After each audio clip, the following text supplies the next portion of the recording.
হরে কৃষ্ণ, রাধে রাধে। মৌমিতা পরিবারে তোমাদেরকে জানাই অনেক অনেক শুভেচ্ছা ও অভিনন্দন।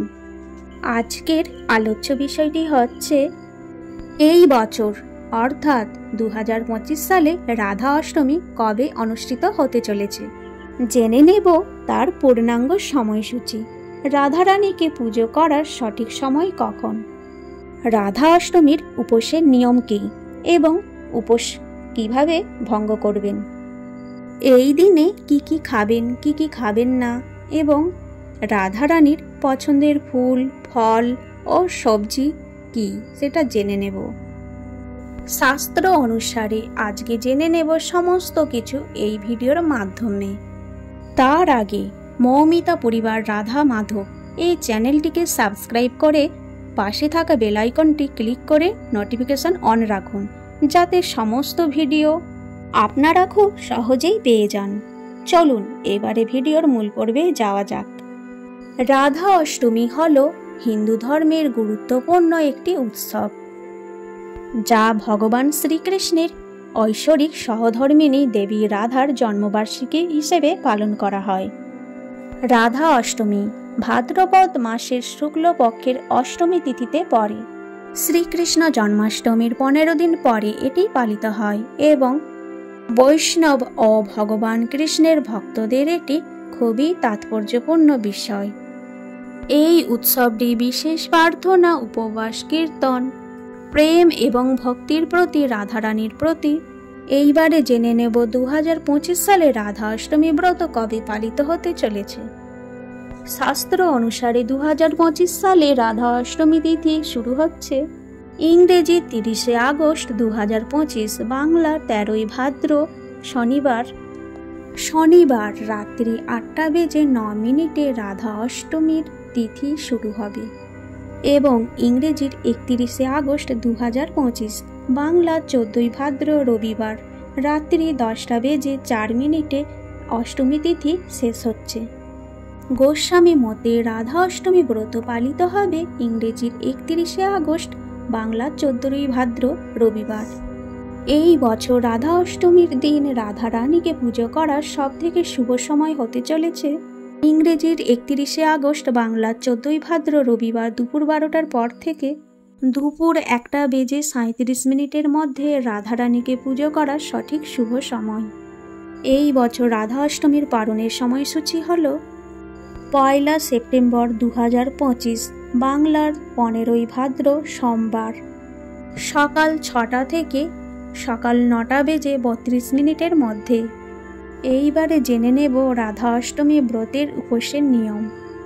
রাধা অষ্টমী ব্রত আপনারা 3 ভাবে করতে পারেন।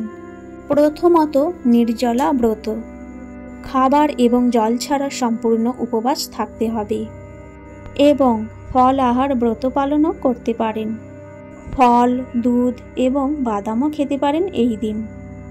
এছাড়াও সাত্ত্বিক আহার গ্রহণ করেও ব্রত পালন করতে পারেন। রাধা অষ্টমীর দিন সকালবেলা ঘুম থেকে উঠে পবিত্র নদীতে স্নান করুন। পবিত্র নদীতে স্নান করা সম্ভব না হলে বাড়ির জলে নদীর জল মিশিয়ে স্নান করুন। তারপরে পরিষ্কার শুদ্ধ হলুদ রঙের পোশাক পরুন। কৃষ্ণের আভার প্রতীক হচ্ছে এই হলুদ রং। এরপরে ফুল, ধূপ এবং প্রদীপ দিয়ে রাধা কৃষ্ণের মূর্তিতে পূজা করুন।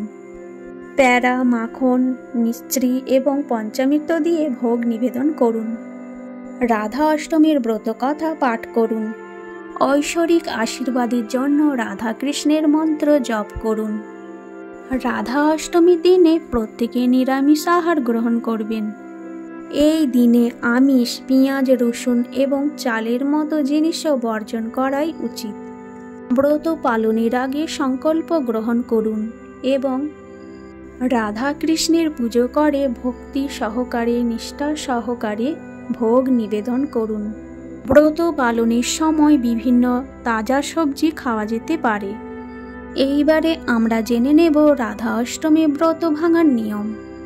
রাধা অষ্টমীর উপবাস সাধারণত রাধা রানীকে আরতি ও ভোগ নিবেদনের পর ভঙ্গ করা হয়।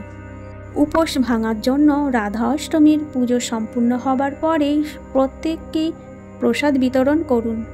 তারপরে আপনি সেই প্রসাদ গ্রহণ করে নিজের উপবাস ভঙ্গ করুন। এরপরে হালকা সাত্ত্বিক খাবার গ্রহণ করবেন। ভুল করেও এই দিন কোনোভাবেই আমিষ খাবার গ্রহণ করবেন না। এই দিনে রাধারানীর পছন্দের ফুল, ফল এবং সবজি অর্পণ করবেন। পদ্ম ফুল রাধারানীর অনেক প্রিয়, তাই এই দিন রাধারানীকে অবশ্যই দিতে ভুলবেন না একটি পদ্ম ফুল। রাধারানীর প্রিয় ভোগ দই, আরবি এবং কচু দিয়ে তৈরি বিভিন্ন রকমের খাবার। দুধ থেকে তৈরি বিভিন্ন খাবার, মালপোয়া রাধারানীর অনেক প্রিয়। এইগুলি রাধা অষ্টমীর দিন রাধারানীকে নিবেদন করতে পারেন। ভোগ দেওয়ার পরে অবশ্যই ভোগের ওপরে তুলসী পাতা রাখবেন। আজকের এই ভিডিওটি এই পর্যন্তই থাকলো। সকলেই ভালো থাকবেন, সুস্থ থাকবেন। ভিডিওটি দেখে আপনারা যদি একটু উপকৃত হয়ে থাকেন অবশ্যই একটি লাইক দিতে কখনোই ভুলবেন না এবং নিজের বন্ধুবান্ধব আপনজনদের সাথে বেশি বেশি করে শেয়ার করে দিন। আর ভালোবেসে বলুন রাধে রাধে।